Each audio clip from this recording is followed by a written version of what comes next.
Topic of this presentation is normal flora of human body. इस presentation में हम ये पढ़ेंगे कि नॉर्मल फ्लोरा क्या होते हैं, वो हमारी बॉडी में कहाँ प्रेजेंट होते हैं, उनका फंक्शन क्या होता है, उनका एडवांटेज या डिसएडवांटेज क्या होते हैं। नॉर्मल फ्लोरा जो होते हैं वो माइक्रो ऑर्गेनिज्म होते हैं जो दूसरे माइक्रो ऑर्गेनिज्म के ऊपर रहते हैं, जैसे कि फॉर एग्जांपल ह्यूमंस या फिर एनिमल्स, और या फिर we can say inanimate object के मतलब उसके ऊपर रहते हैं without causing any disease.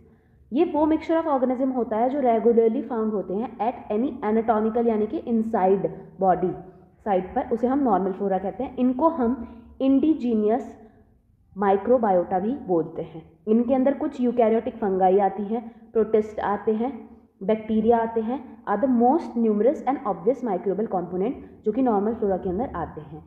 Normally जो ह्यूमन बॉडी होती है उसके अंदर 10 की पावर 13 सेल्स रूटीनली हार्बर करती है, मतलब प्रेजेंट होती हैं, और उसके अंदर बैक्टीरिया कितने प्रेजेंट होते हैं, वो होते हैं 10 की पावर 14 बैक्टीरिया पॉपुलेशन, जो कि एक नॉर्मल माइक्रोफ्लोरा को कॉन्स्टिट्यूट करती है यानी कि उन्हें बनाती है। अगर हम उनकी टाइप्स की बात करें तो वो दो टाइप के होते हैं, resident microflora and transient microflora. जो रेसिडेंट माइक्रोफ्लोरा होते हैं वो एक्सटेंडेड पीरियड के लिए हमारी बॉडी के अंदर रहते हैं, या फिर हम कह सकते हैं कि परमानेंटली भी रहते हैं, कि बहुत ज़्यादा टाइम पीरियड के लिए वो रहते हैं। रिलेटिवली वो जो होते हैं वो फिक्स्ड टाइप के होते हैं और रेगुलरली बॉडी में फाउंड होते हैं एक प्रॉपर गिवन एरिया में और गिवन एज पर। अगर वो डिस्टर्ब भी हो गए, मान लो किसी हमारे अंदर कोई डिजीज़ हो गई या कोई ऐसा प्रोसेस हो गया या मैकेनिज्म हो गया जिस वजह से वो डिस्टर्ब हो गई, तो वो अपने आप को रीस्टैब्लिश कर सकते हैं, दोबारा फॉर्म हो सकते हैं। कि अगर हमारी बॉडी में 10 की पावर 13 माइक्रोफ्लोरा थे और गलती से कोई डिजीज़ हो गई हो, 10 की पावर 10 ही बचे, तो वो दोबारा से रिप्रोड्यूस करके अपने नंबर को मेंटेन कर सकते हैं, रीस्टैब्लिश करते हैं। इसके एग्जाम्पल हैं जैसे कि वो नॉर्मल फ्लोरा जो अपर रेस्पिरेटरी ट्रैक्ट पे पाए जाते हैं, नोज़ में, माउथ में, ब्रोंकाई, ट्रैकिया में हमारा जो एयर पाइप होता है, या फिर एपिग्लॉटिस में। ऑन द अदर हैंड अगर हम ट्रांसिएंट माइक्रोफ्लोरा की बात करें तो ये वो टाइप के होते हैं जो इनहैबिट करते हैं टेम्परेरीली बॉडी में रहते हैं कुछ समय के लिए। ये नॉन पैथोजेनिक होते हैं या फिर पोटेंशियल पैथोजन भी हो सकते हैं, कि हाँ ये डिजीज़ भी कॉज कर सकते हैं। और ये कहाँ पर रहते हैं, ये इनहैबिट करते हैं स्किन को, म्यूकस मेम्ब्रेन को, कितने टाइम के लिए, आवर्स के लिए, डेज के लिए, या फिर वीक्स के लिए। जो ये होते हैं ये एनवायरनमेंट से डिराइव होते हैं। ये नॉर्मली तो प्रोड्यूस नहीं करते डिजीज़, लेकिन अगर मान लो कि बाई चांस हमारा जो ऑर्गेनिज्म है उसके अंदर इम्यूनो कॉम्प्रोमाइज़ हो गया, कि इन्हें अगर अपॉर्चुनिटी मिली तो ये हमारा पैथोजन, ये हमारे अंदर पैथोजेनिक एक्टिविटी शो कर सकते हैं। ये स्टैब्लिश नहीं करते, परमानेंटली नहीं रहते, क्योंकि हमने पहले ही पढ़ लिया कि ये टेम्परेरीली रहते हैं। अगर रेसिडेंट फ्लोरा मान लीजिए अगर डिस्टर्ब हो जाते हैं तो जो हमारे ट्रांसिएंट फ्लोरा हैं वो उसकी जगह पर कोलोनाइज कर सकते हैं, अपनी कॉलोनी बना सकते हैं, वहाँ पर प्रोलिफरेशन कर सकते हैं और डिजीज़ कॉज कर सकते हैं। अगर हम इनके एसोसिएशन की बात करें कि कैसी एसोसिएशन है इनकी, तो इनकी जो होती है डायनेमिक इंटरैक्शन होती है, म्यूचुअल इंडिफरेंस होते हैं, जिसमें जो इनके एसोसिएशन होते हैं वो म्यूचुअलिस्टिक होती है। म्यूचुअलिस्टिक एसोसिएशन का मतलब है जब एक ऑर्गेनिज्म ए है और ऑर्गेनिज्म बी है और वो एक दूसरे को बेनिफिट कर रहे हैं, ये इसको फ़ायदा पहुँचा रहा है, ये इसको फ़ायदा पहुँचा रहा है। तो नॉर्मल फ्लोरा क्या करते हैं, जो हमारे ह्यूमंस को वो बेनिफिट देते हैं, वो ये बेनिफिट देते हैं कि वो उनकी न्यूट्रिशनल और डाइजेस्टिव बेनिफिट प्रोवाइड करते हैं, उनकी इम्यूनिटी को बिल्ड करने में हेल्प करते हैं और उनकी को प्रोटेक्शन प्रोवाइड करते हैं कि पैथोजेनिक जो बैक्टीरिया हैं उनके अंदर कोलोनाइज ना करें। On the other hand human उनको क्या प्रोवाइड करते हैं, ह्यूमन उनको रहने के लिए स्टेबल न्यूट्रिशन देते हैं, उनके लिए स्टेबल एनवायरनमेंट प्रोवाइड करते हैं, उनकी प्रोटेक्शन और उनकी ट्रांसपोर्ट में हेल्प करते हैं।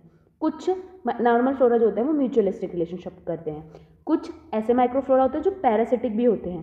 पैरासिटिक यानी कि that live on the expense of the host, के होस्ट के ऊपर, होस्ट का फ़ायदा उठा के वो रहेंगे। इनके अंदर आते हैं कि जो दूसरों का फ़ायदा उठाएंगे, जैसे कि, और इसमें आते हैं पैथोजेनिक भी। पैथोजेनिक वो, पैथोजन का मतलब क्या होता है, वो कोई भी एजेंट जो कि आपका डिजीज़ कॉज कर रहा है, तो जो भी आपका डिजीज़ कॉज कर रहा है उसे पैथोजन कहेंगे। तो उसके जो उसकी क्वालिटी है उसको हम बोलेंगे पैथोजेनिक क्वालिटी है उसकी, तो वो क्या करेंगे, केपेबल ऑफ प्रोड्यूसिंग डिजीज़। जो नॉर्मल फ्लोरा जो डिजीज़ कॉज करते हैं उनको हम एंडोजीनियस डिजीज़ बोलते हैं। कुछ एंडोजीनियस बैक्टीरिया जो होते हैं वो अपॉर्चुनिस्टिक भी होते हैं। अपॉर्चुनिस्टिक यानी कि अगर उन्हें अपॉर्चुनिटी मिल रही है कि हम किसी चीज़ की अपॉर्चुनिटी अगर उन्हें प्रोवाइड कर रहे हैं, तो वो, जैसे कि फॉर एग्जांपल जो लोग स्मोक वाली जगह पे काम करते हैं, तो या फिर जो लोग स्मोकिंग करते हैं, तो उनकी जो लंग्स होते हैं वो वीक होते हैं। तो वीक लंग्स हो गए यानी कि उन्हें क्या मिल गई, अपॉर्चुनिटी मिल गई, तो वो क्या करते हैं उसमें डिजीज़ कर देते हैं, जैसे कि क्या, क्रोनिक ब्रोंकाइटिस, ब्रोंकिया का ये इन्फ्लेमेशन होता है।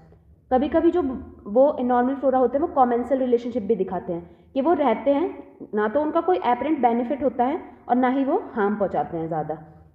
ये वो बैक्टीरिया करते हैं जो हमारी बॉडी के अंदर बहुत लो नंबर में प्रेजेंट होते हैं। तो लो नंबर में है तो ना तो वो हमें बेनिफिट देंगे और ना वो हमें ज़्यादा हार्म पहुंचाएंगे।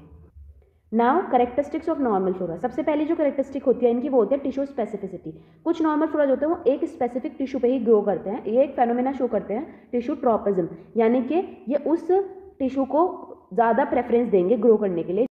तो हम इसे एक एग्जाम्पल के थ्रू डिस्कस करेंगे, जैसे कि फॉर एग्जाम्पल लैक्टोबैसिलस एसिडोफिलस। ये एक बैक्टीरिया होता है जो कि फीमेल वेजाइना में प्रेजेंट होता है। ये क्या करता है, वेजाइना के अंदर ग्लाइकोजन प्रेजेंट होता है। ये इस ग्लाइकोजन को कन्वर्ट कर देता है लैक्टिक एसिड में, और लैक्टिक एसिड में कन्वर्ट करके जो ये वेजाइना का एनवायरनमेंट है उसको एसिडिक बना देता है, जिस वजह से क्या होता है, अगर एसिडिक होगा तो और दूसरे जो बैक्टीरिया होंगे वो वहाँ पे ग्रो नहीं कर पाएंगे। तो इसका ट्रॉपिज्म क्या हो गया कि भाई ग्लाइकोजन अगर प्रेजेंट है तो ही ये बैक्टीरिया ग्रो करेगा। इसको लैक्टोबैसिलस एसिडोफिलस को हम डॉर्डरलींस बैसिलाई भी बोलते हैं। तो टिश्यू के ये प्रेफरेंस किस वजह से दिखाते हैं कि भाई उस टिश्यू के अंदर सूटेबल ऑक्सीजन है या नहीं है, उस टिश्यू के अंदर प्रॉपर पीएच है, उसका टेम्परेचर उनकी ग्रोथ के लिए अच्छा है। So that is the characteristic which helps them. Next is specific adherence. Specific adherence में क्या होता है कि वो स्पेसिफिक एडहेसिव प्रोटीन यूज़ करते हैं कि वो उस बैक्टीरियल सेल के जो है वो दूसरी होस्ट की सेल्स के ऊपर अटैच कर पा रही है या नहीं कर पा रही। जो ह्यूमन सेल्स होते हैं उसके ऊपर ऐसे ग्लाइकोप्रोटीन मॉलिक्यूल्स होते हैं जो कि रिसेप्टर्स की तरह काम करते हैं बैक्टीरिया के लिए। For example this is our pathogen and here this is the lipid bilayer present in the human cell. Lipid bilayer जो कि दो से बनी हुई होती है, तो इसके अंदर कुछ ऐसे रिसेप्टर्स प्रेजेंट होते हैं जो कि हमारे पैथोजन के साथ बाइंड कर लेते हैं। एंड वो बाइंड करने के लिए तो इस प्रोसेस को ये जो क्या होता है कि ये इसके साथ जब अटैच हो रहे हैं तो इस एडहेरेंस बोलते हैं इस प्रोसेस को, अटैचमेंट जो है थ्रू रिसेप्टर्स, इसको हम बोलते हैं स्पेसिफिक एडहेरेंस। तो हमारे जो बैक्टीरिया है ये फेनोमेना शो करते हैं। Next is biofilm formation. Biofilm formation में क्या होते हैं, एक जगह पे जाते हैं, अटैच होते हैं, वहाँ पे वो कुछ कार्बोहाइड्रेट्स और स्लाइम सिक्रीट करते हैं, और ये कार्बोहाइड्रेट्स स्लाइम क्या होता है, एक्सोपॉलीमर्स होते हैं जो कि क्या करते हैं, बैक्टीरिया को एम्बेड करते हैं और दूसरे अदर माइक्रोब्स को इसमें अट्रैक्ट करते हैं, उनको प्रोटेक्शन प्रोवाइड करते हैं और उनको न्यूट्रिशन भी प्रोवाइड करते हैं। जैसे कि अगर हम बायोफिल्म फॉर्मेशन का एग्जाम्पल देखें तो डेंटल प्लाक, हमारे जो टीथ के ऊपर येलो कलर्ड प्लाक जो डेवलप होता है वो भी क्या होता है, वो एक बायोफिल्म होती है। प्लाक क्या होता है, plaque is a naturally constructed biofilm है जिसमें क्या होता है, कंसोर्टिया ऑफ बैक्टीरिया होता है जो कि थिकनेस जिसकी कितनी होती है, 300 से 500 सेल हमारे जो बैक्टीरिया होते हैं टीथ के सरफेस पे ग्रो करते हैं। इसका फेनोमेना कैसे होता है कि फॉर एग्जांपल ये एक दो बैक्टीरिया आए, इन्होंने अपना क्या किया, यहाँ पर इन्होंने सेल डिवीजन किया, इसके बाद इन्होंने सेल डिवीजन करने के बाद वहाँ पर प्लाक रिलीज करना शुरू कर दिया, वो कार्बोहाइड्रेट रिलीज करना शुरू कर दिया। अब ये कार्बोहाइड्रेट जब ये रिलीज होगा तो ये क्या होगा, इससे और बैक्टीरिया भी अट्रैक्ट होंगे एंड वो बैक्टीरिया आके इससे फिर कनेक्ट होंगे। तो इस तरह से ये हमारा क्या हो जाएगा, प्लाक फॉर्मेशन हो जाएगा। तो ये भी हमारे एक टिश्यू की एक special characteristic. Normal flora of skin की अगर हम बात करें तो स्किन जो होती है कॉन्टिन्यूसली और कॉन्स्टेंटली बॉम्बार्डेड होती है बाय ऑर्गेनिज्म, क्योंकि वो एक्सपोज रहती है।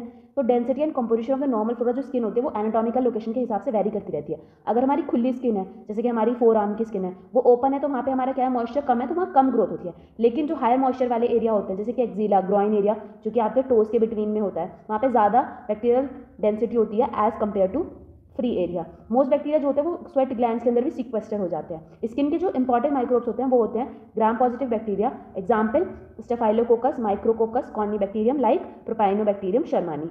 स्टेफाइलोकोकस और प्रोपाइनोबैक्टीरियम का एक स्पेसिफिक फंक्शन होता है कि वो क्या करते हैं, वो फैटी एसिड प्रोड्यूस करते हैं। ये फैटी एसिड क्या करते हैं, इनहिबिट करते हैं ग्रोथ को फंगस का या फिर ईस्ट का इन्फेक्शन स्किन पे होने से। अगर हमारा प्रोपाइनोबैक्टीरियम जो होता है वो हेयर फॉलिकल में ट्रैप हो जाता है, हेयर फॉलिकल, हेयर की जो ग्रोथ होती है उसकी जो फॉलिकल में अगर ट्रैप हो जाता है तो वो इन्फ्लेमेशन और एक्ने भी कॉज करता है।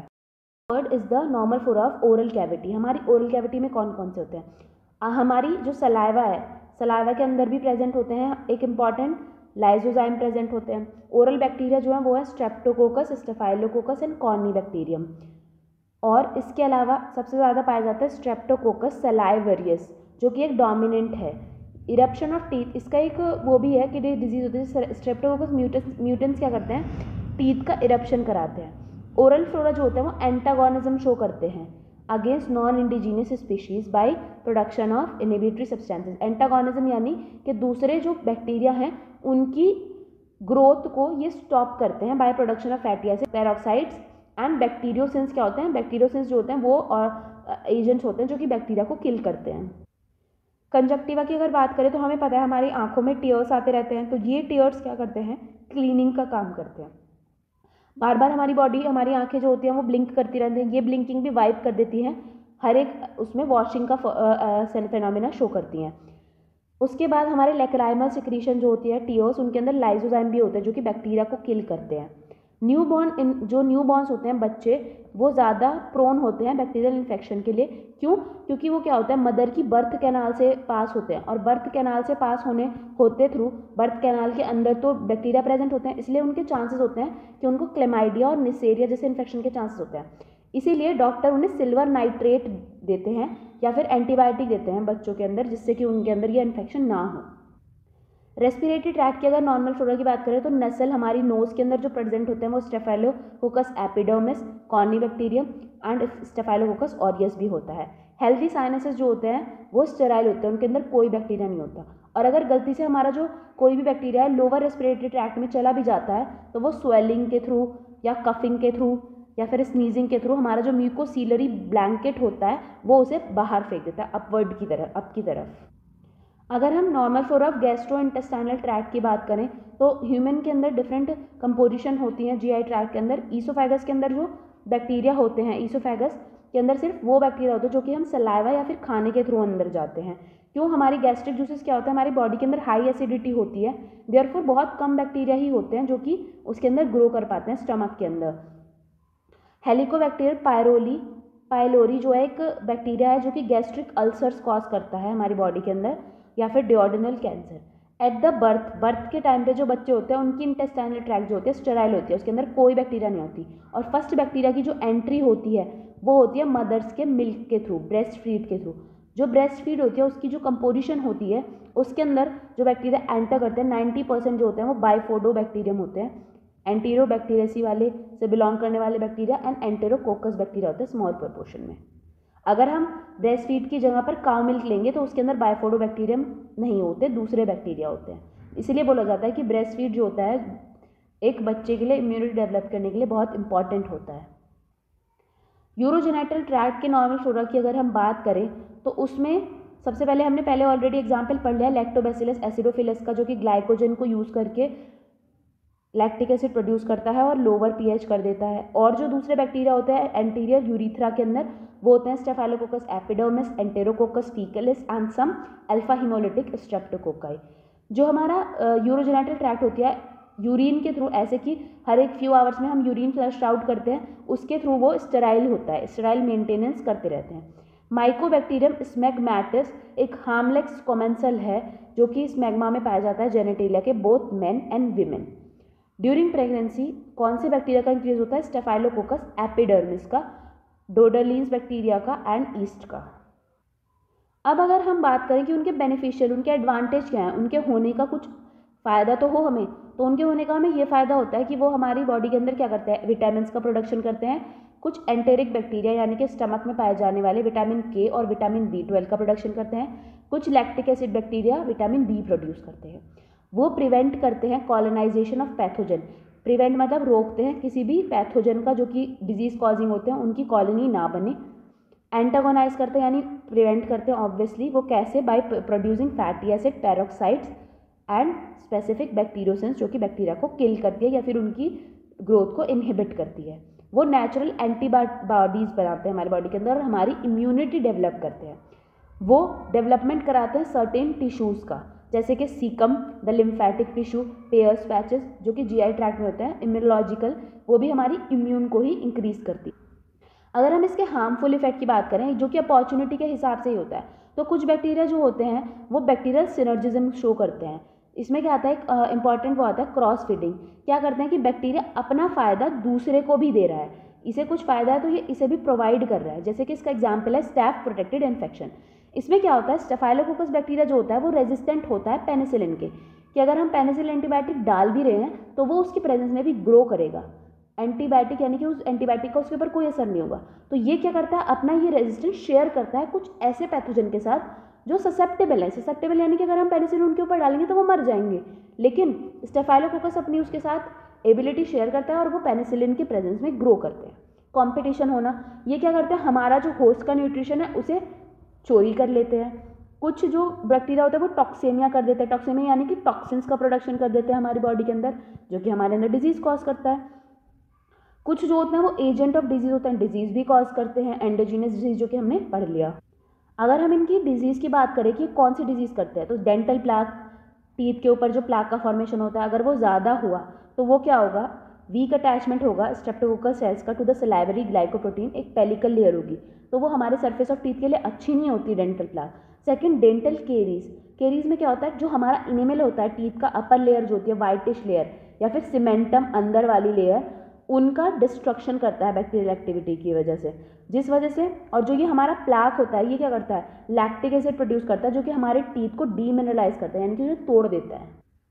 आई होप आपको ये वीडियो अच्छी लगी हो और समझ आई हो। Please like, comment and share, और प्लीज़ अपने रिव्यूज़ दीजिए और कमेंट करिए टॉपिक्स जिस पे आप चाहते हैं कि मैं नेक्स्ट वीडियो बनाऊं, and do subscribe to the channel, जिससे कि अगर जो भी वीडियो आए आपको इसकी नोटिफिकेशन मिल जाए एंड आप उसे देख सकें। Thank you.